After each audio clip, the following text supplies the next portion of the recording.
You want to Monica Pop? I'm not even on that side. You could put in the effort and change it out. It's that easy. It's like to come all the way from the side to this sideline. Yeah, man, I've seen that. I chase the kid down. Okay, that's 40-yard line. All right, folks. We're ready to get going and get so that we have a little bit of time for our assignment. You do have an assignment tomorrow, Wednesday. It's a really short reading. You're looking at 2 topics. You're reading a short reading about Buffalo Bill's Wild West show. And then the second one is a really short reading about leisure time in the Gilded Age. So we're finally at a point where people have not only a little bit of time off, but they also have some money.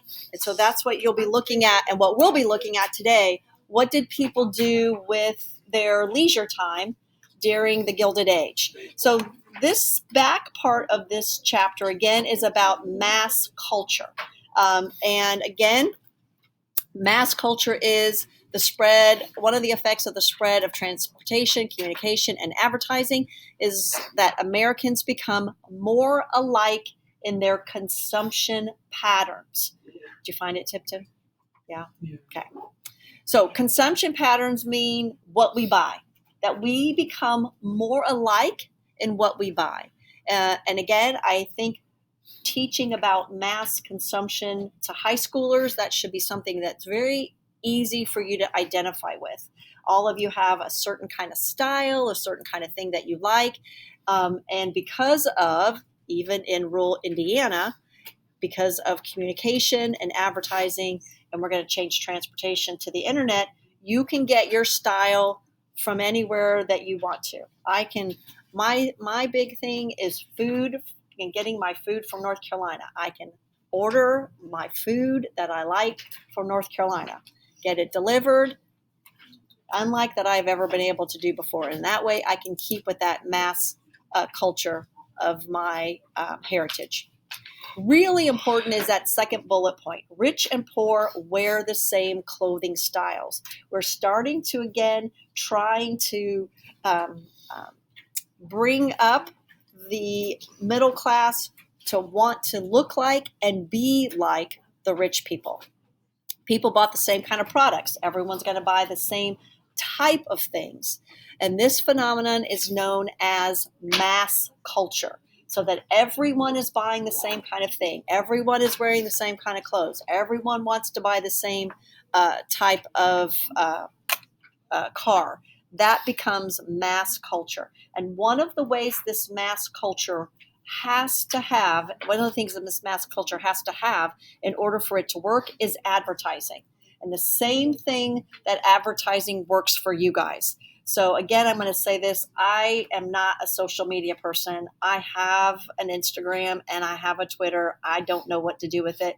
I don't go on Instagram very often because more often than not, it's trying to sell me stuff and I buy it. I buy all the stuff that's there. I click on it and then I'm buying it. So my Instagram is not full of things like people. It's full of people that know I'm going to shop. And so that, again, is this mass culture, trying to sell me things so that I can be like everyone else. So, again, one of the ways is that this becomes very apparent in clothing and emulating clothing of the rich. And it becomes really difficult to distinguish when you see women dressed walking on the sidewalks. They're rich, middle class, poor, because everyone's trying to emulate the other. So we've got all of these types of clothing. We have bicycles, and we're going to read about bicycles in your reading on Wednesday. One of the things about bicycles, especially for women, is it allows them a sense of freedom. It will allow them some movement. It also will be one of the first things that changes the way women dress. So if you look at all of those outfits there, imagine trying to ride a bicycle. It's almost impossible to ride a bicycle. Bicycles back in my day, the chain especially, was never protected. And I cannot tell you how many times I got my bell bottoms caught in my chain and I'd walk home dragging my bike because my big old bell bottom jeans were caught in my bicycle chain. So that will be one of the things that changes for women as a result of the bicycle, something that I don't think many of you and most people don't think as something that has a way to liberate women, to allow them movement, transportation, and then also clothing change. Coca-Cola, the biggest one is this spread of this drink called Coca-Cola. It really helps when you're trying, and I'm saying this very sarcastically, when you're trying to have a mass market for something, that you include a highly addictive drug in it, like cocaine. So Coca-Cola gets its name because there was cocaine in Coke for quite some time before we decided, oh, that's probably not a good thing to be putting in products. But Coke comes about in this time period. And Coke offers a lot of free things to go along with it, just like modern day purchases do. Newspapers are also going to do that. Newspapers reflected and will also help create this mass culture. Between 1870 and 1900, the number of newspapers increases from 600 to 1,600. And that's an extensive amount. The Sullivan County during this time period has a weekly German newspaper printed in German as a part of this newspaper culture. If you have older relatives, grandparents, and probably great-grandparents for you, they're probably one of the few people that you actually still see reading a newspaper, that want to hold on to a newspaper and have a newspaper and get newspapers delivered. My generation's probably going to be that last generation of newspapers. You guys are more than comfortable getting your news online, even reading newspapers online. I still like a newspaper. I like to hold it. I like to read it. Ethnic special interest publishers, and again, saying even in our small rural county, we had a German newspaper for, it was a weekly publication. It's going to last until we get to World War I, and then it's going to be gone. Newspapers are cheap, and newspapers are supported by business ads. So those ads that you created about Macy's, that's what funds a newspaper. Newspapers don't make money because they sell to the public. They're not making money 15, 20 cents at a time. What they're making money on is the ads that they sell to those newspapers. The price of those ads is directly related to their publication. So the more the newspaper is read by other people, the higher they can charge for those ads. So that will be what these newspapers will be vying for, will be readership. Everybody, they're cheap. Everybody can afford to read them.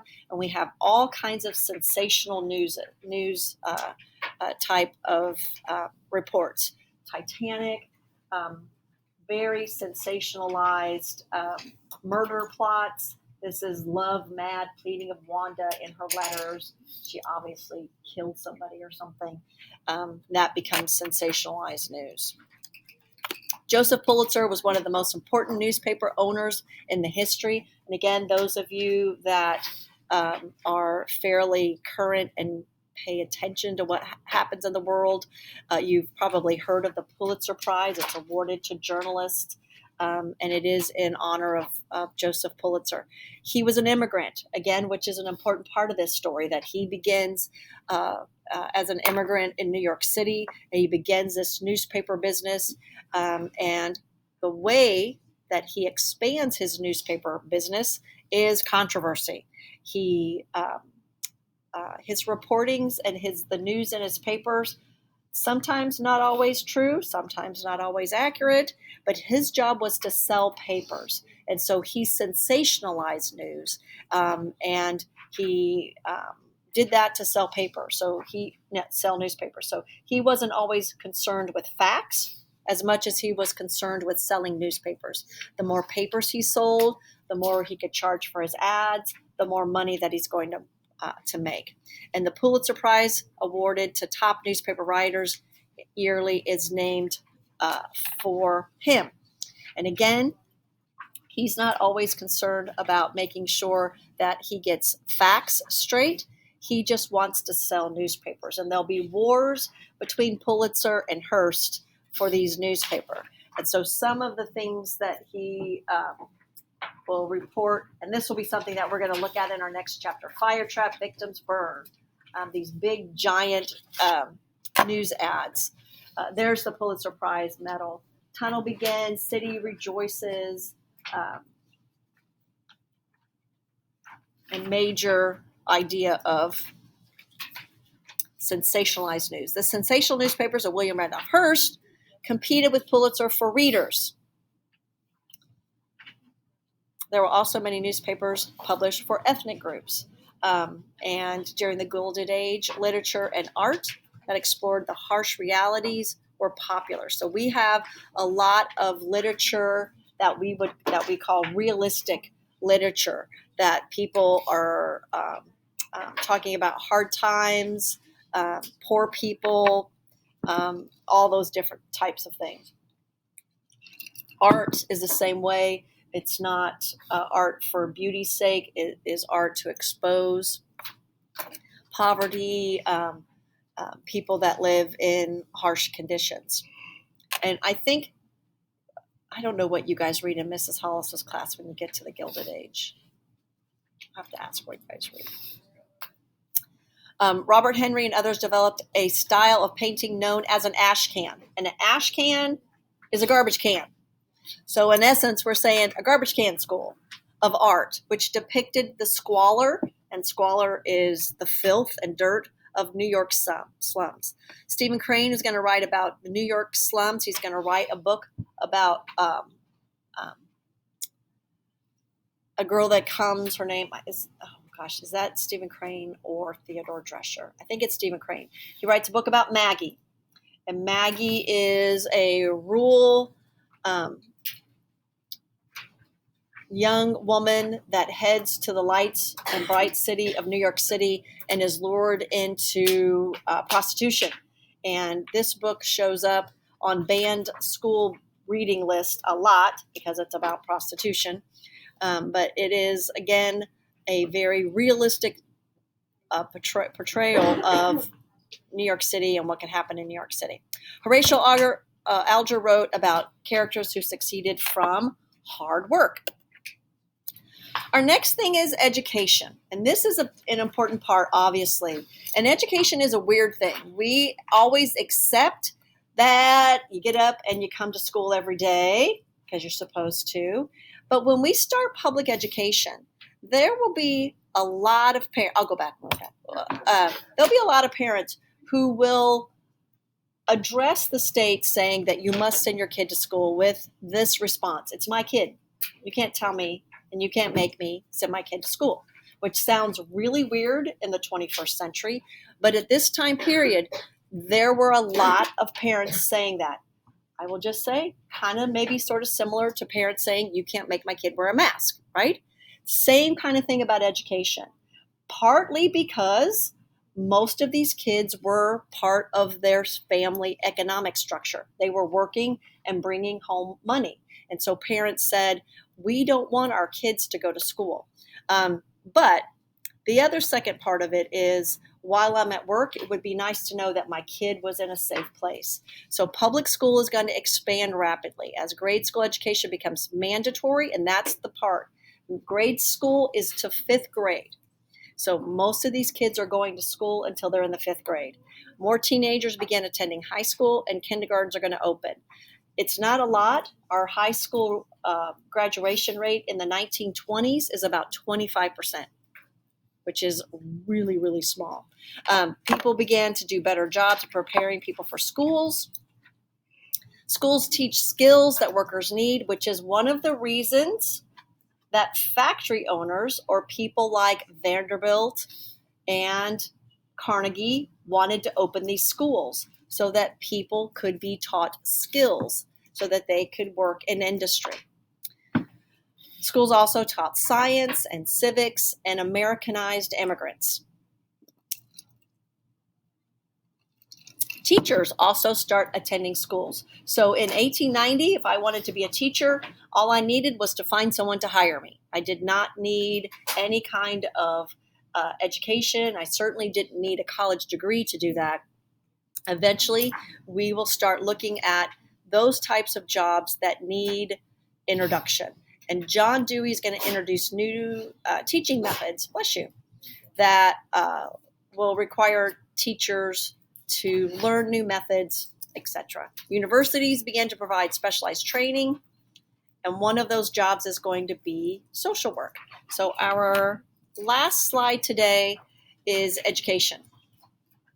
Again, education becomes more available. For immigrants, schools taught immigrants English and helped Americanize them.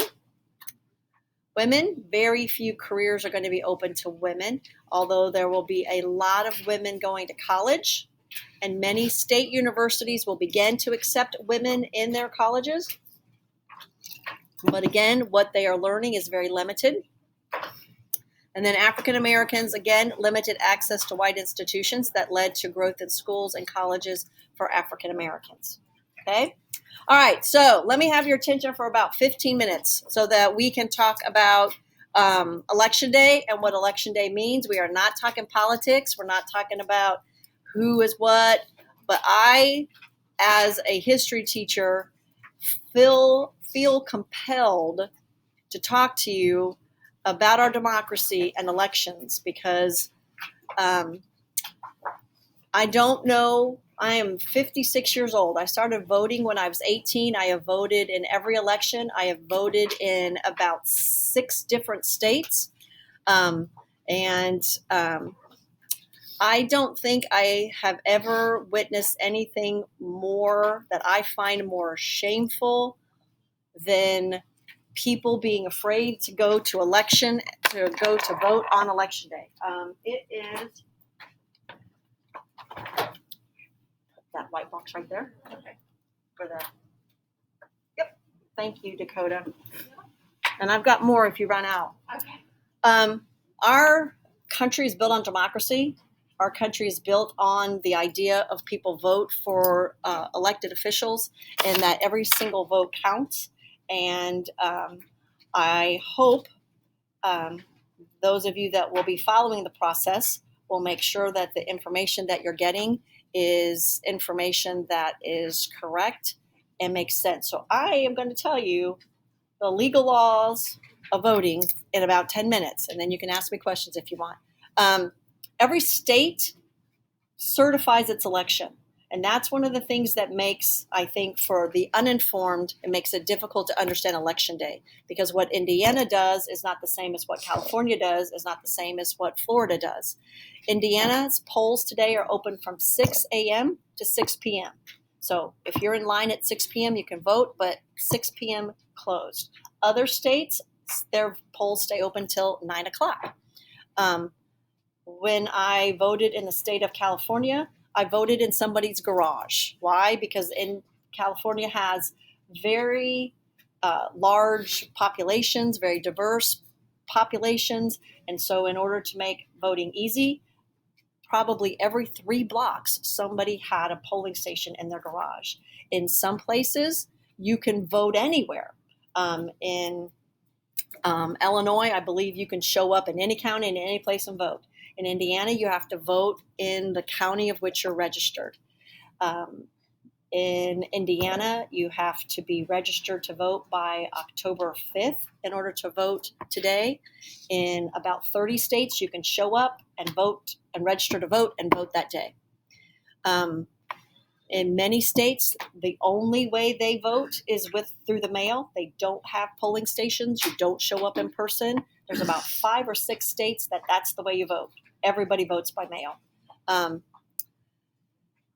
In many states, the mail-in ballots have already been counted. And so today, all they're going to be counting is the ballots that are cast in person. For a whole bunch of states, they're not even allowed to open those mail-in votes until after the polls close. Pennsylvania is one of them. Pennsylvania's polls are open late. So when their polls are closed, then they can open all of those mail-in ballots. 136 million people have already voted before today. That's 136 pieces of paper, or as I did, I voted early, have already cast my ballot. And it takes a long time to cast those count those ballots. And in a democracy, what makes a true democracy is counting every single one of those votes. So you need to make sure that you pay attention to that idea that the polls and the vote doesn't count and is not certified until every vote counts. The goal to win the presidency is 270 electoral votes. And until until the election is called, no one is deemed the winner. And actually, the winner of elections will be determined by those electorals, by the Secretary of State of all 50 states when they certify their election. Some can certify themselves very quickly. I'm fairly certain that Indiana will be able to certify their elections very quickly. One, our polls close at 6. 2, we don't allow a lot of mail-in ballots. We had a lot of early voting. Our polls close at 6. I would predict probably by like 9 o'clock, Indiana will already be declared as a winner for one or the other. The popular vote is important because it determines who gets the electors for that state. Indiana has 12 electors. California has 55. Texas has 38. Florida, I always have to look up Florida. Florida has 28. Pennsylvania has 20. So there are a lot of really big states that are significantly important in their reporting. So please pay attention to what's happening. Please do not get your news sources from Twitter or Snapchat or anything else. And I want to say one last thing about voter fraud, because my sophomore ACT people were all up in arms about a cat voting. A couple of things about that. One, elections have happened for the course of our history in all types of events. We voted in the middle of a civil war. We voted in the middle of World War II. We voted in the middle of Vietnam when our country was being torn apart every day for 6 months. I went to school in the 4th grade and had people picketing outside of my school, calling my dad a baby killer. Every single day.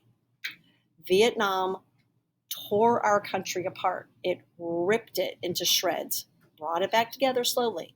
So we have had elections in all types of events. And one of the things that, again, makes us a country not like Nicaragua or Iraq or Afghanistan is the fact that we have elections and every person that's entitled to cast a vote gets to cast a vote and it's counted. So ensuring that people have the right to vote, they have access to the polls, and they feel safe to go and vote is vitally important to our democracy. And I hope that as you guys grow up, you realize that democracy only is a democracy if the people feel that their elections are fair and transparent. So if, as one of my sophomores said this morning, a cat voted, and one cat voted against 136 million votes that were cast correctly, I think that's fairly statistical odds saying that cat's vote didn't count. But in the end of the day, we don't have any real cases of voter fraud. Groups of people have tried to find it. Lots of people have spent lots of money finding it. We don't have it. And when it does happen, they get caught. Every person that you read about election voter fraud, you read about it because they got caught. The Secretary of State of every state takes an oath to that office to uphold elections. Our Secretary of State takes that oath to make sure that our elections are fair and transparent, and that person takes it very seriously. Does anybody know our clerk, our county clerk? What is it, Snap? I can't think of her name. She takes an oath to make sure that these elections are fair and transparent. I don't know what political party she is aligned with, but she makes sure that those elections are free and fair. And in doing so and making sure that those elections are free and fair, she's upholding democracy. So please know that there might be court cases involving the validity of elections. And all the court cases that have been brought up to this point have been denied because all the rules are being followed. So please, again, listen to the news. I would encourage you to listen to our local news or more than one news source. Listen to WTWO or WTHI at 11 o'clock. They'll just report. They don't have all the people talking and spinning circles and the what ifs. That's a news that you can really count on. If you are watching other news sources, flip the channel every now and then. It's never a good idea to get your news source from all one place, regardless of what political party you abide by. Does anybody have any questions about electors, popular vote, any of that stuff? Okay. All right. Thank you for your attention. Tomorrow you'll have a short, little, quick video, part of the lecture to watch, and then your assignment is on campus. It's already there if you want to go ahead and do it. It's very short, not a lot to it.